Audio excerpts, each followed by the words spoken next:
Epstein's emails and the Trump question. Start here. Epstein's words wrote that he could, quote, take down Donald Trump.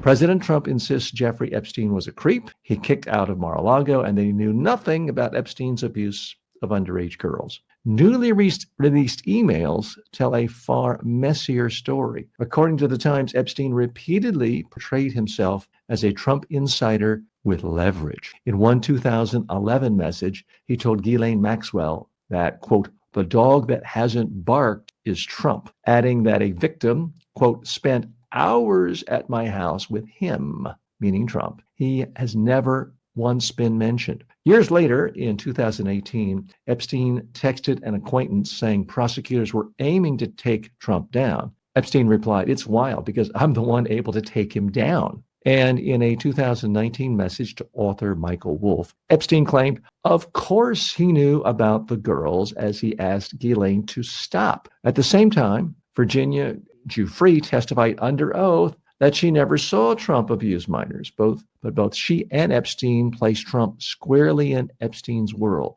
at his house and around his circle. While the White House calls this a hoax, Epstein's own written words contradict that narrative and raise new questions about what Trump knew and when. Okay, what's the real message here regarding Epstein and Trump? It's getting messier and messier and messier. This is not the end. This is not even the beginning of the end. It is the end of the beginning for the Epstein story, to quote a widely known aphorism about other issues. So this issue is not going away. Interesting about this Epstein issue, it's the one issue that does seem to cut with Trump's own supporters. Now, Trump famously in the 2016 campaign said, I could shoot someone in the middle of Fifth Avenue, I wouldn't lose any of my supporters. And certainly he's done a lot of things that for any other normal politician would be career ending. But this Epstein issue does seem a little bit different.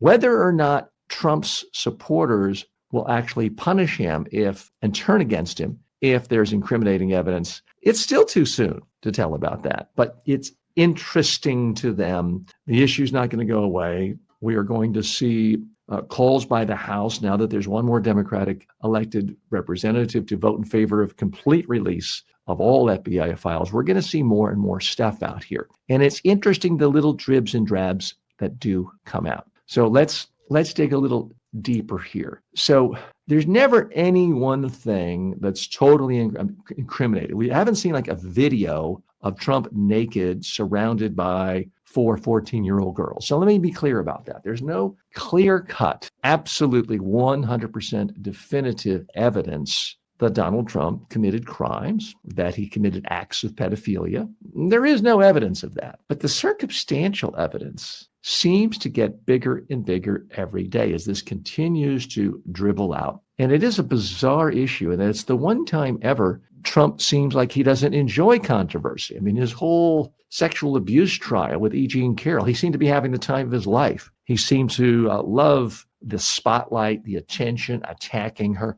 Not so with this Epstein situation. Now, he's made a lot out of the fact that he supposedly got rid of Epstein because he was a creep, because he didn't appreciate his dealings with young women at Mar-a-Lago. Turns out that wasn't true at all. They had a falling out over a real estate deal. They both wanted to buy the same piece of property on Palm Beach Island. And that was the real genesis of the falling out. It is interesting how the White House is trying to communicate on this. On the one hand, they say all this is fake. It's all fake news. The Epstein emails are fake. We've heard that again and again and again. And yet, when there's some piece of evidence that corroborates their side of the story, they are calling attention to it. So, for example, this latest drop from Epstein shows that he's claiming Trump was alone with a woman who sounds like it would have to be Virginia Giuffre. And she is on record as saying she never saw anything inappropriate from Trump. Well, the White House is calling attention to what she said there,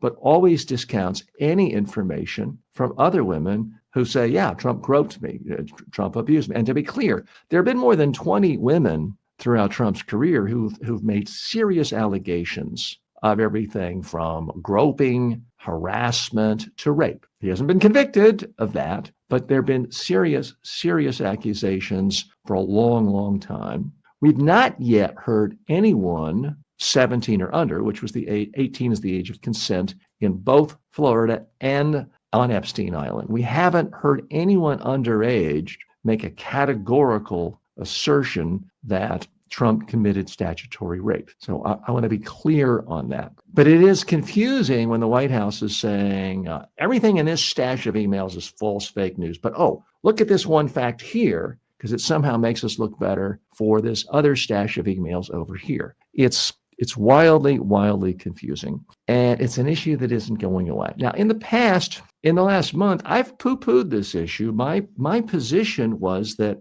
I believe the Trump supporters, while they tell themselves they care about pedophilia and think it's bad, they somehow give Trump a pass, as they do with everything. They don't like politicians who lie, and yet they're told again and again, proven time and again, Trump lies about, everything, and they never seem to punish him. It doesn't seem to change any votes. Here's what is different. As we see the economy continuing to slide, a slow decline, and to be clear and fair, we're not in a recession yet. But as we see inflation not going down, as promised by Trump in the campaign last year, but staying high, even going up in some areas, as we see taxes going up repeatedly, which is what a tariff is, we are seeing Trump's approval ratings of the economy going down to an abysmal 33%. Depending on which poll you want to look at, he is now given as much credit managing the economy effectively now as Biden was last year. And we know how that ended up. So when you combine a faltering economy, lowering overall approval ratings with more and more scrutiny about all the entanglements the president of the United States has had with this sex offender, at some point it chips away. Maybe it's only a 1% in 1 month. Maybe it's another 0.5% in another. But when you're already the lowest rated president in the history of modern polling, you don't have a lot to spare. And at some point, things could crumble to the point where Republican members of Congress are willing to stand up to him, where they're no longer living in fear. As Senator Murkowski of Alaska says, she and others are in constant fear of this administration because of a tweet and the threats to their physical person that happen if you get on the wrong side. At some point, if his poll numbers are so low, I think you're going to see Republican members of Congress reasserting their own status, their own power, taking back control for things like taxation, taking back control over appropriations, taking back control over declaring war. You're going to see Congress take power back if even a couple of more percentage points drop in the approval ratings of this president. So that's ultimately what I think the most significant thing is that could happen from this whole Epstein situation. No one is under the illusion that, wow, I thought this guy Trump was the perfect family man. I thought he was a Boy Scout. I thought he was an angel. Nobody's under the illusion of that. But there are many who feel like, okay, he's a big womanizer, certainly was throughout his life, but this Epstein thing, that's only about Epstein hanging out with Democrats we don't like. We're simply going to ignore any signs that Epstein hung out and cavorted with and partied with someone we like Donald Trump.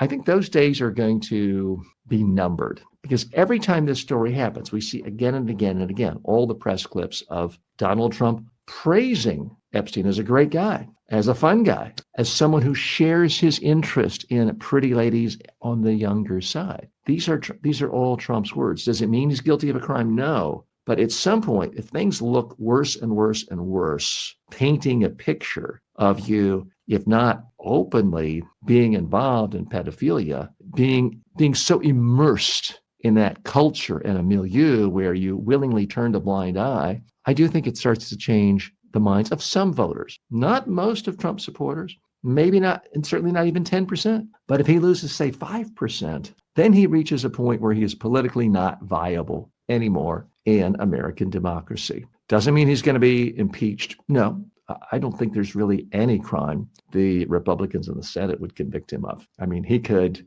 I won't even say, I don't want to flag any censors or any algorithms on YouTube, but let's just say I think Trump could do anything. And I don't think the Republican Senate would impeach him. So he's going to be with us at least another 3 years. I don't think there's much, barring any physical problems. But that doesn't mean he's going to be able to do whatever he wants, as he's certainly done for the first 10 plus months of this second term. So where do we go from here? Again, more and more people are starting to put together the pieces and asking questions, because it's like, why is he saying he wishes Ghislaine Maxwell well? Why does he wish her well? In what other context do you see a politician, a Democrat or Republican, saying, okay, here's a convicted pedophile, here's a convicted sex trafficker, which is what Ghislaine Maxwell is. She was convicted by a jury of her peers. Who else does any prominent politician of any party say, I wish this convicted pedophile well? I really wish this convicted sex trafficker well. And there's elaborate photographic proof that they've socialized together, hung out together, as we've all seen the pictures of Trump with Ghislaine Maxwell and Jeffrey Epstein. So it's almost like a painting where it starts off very abstract impressionism. You're just seeing sort of shades of things. Every day, there's like another brush stroke of this picture, and it's an ugly picture. And at some point, I think it's going to become more and more obvious to a lot of people. They step back and they're going to see this picture of Trump and Epstein and the debauchery that happened there. Again, what we did learn yesterday in yesterday's email dump is Epstein is on record as saying, look, Trump clearly knew about what I'm up to. He's telling Ghislaine, knock it off on the young girls. That's new. You could have always made the case that Clinton was just somebody, or it's not Clinton, although Clinton applies too, that Trump was someone simply in the orbit of Epstein, the way that Bill Gates was, because Epstein was an eclectic social animal. He was doing horrible, horrific things to young girls, apparently dozens of times a day. But he was also someone who loved to have fascinating intellectual discussion, conversations, salons with leading intellectuals of our time. And those people were not all necessarily involved in his crimes. So you could have made the case that Trump was sort of in that category, sort of the Bill Gates category. Just an interesting, high-profile person that Epstein liked to have conversations with. But as more and more of these emails come out, these letters, these documentations, it's getting harder and harder to not imagine Trump being there right in the thick of everything. What do you think? You can post your comments here. Again, I'm not here as a political commentator. I am a sane, sensible centrist, which means every so often you're going to hear me say something that you don't like because it makes somebody on your team not look good. I'm calling it like it is. And if you don't like what I just said about Trump, or let's say you did like what I just said about Trump, you're not going to like what I say in a moment about the Democratic Party and what's going on with some of the labor problems at the DNC in Washington, D.C. So I'm an equal opportunity offender.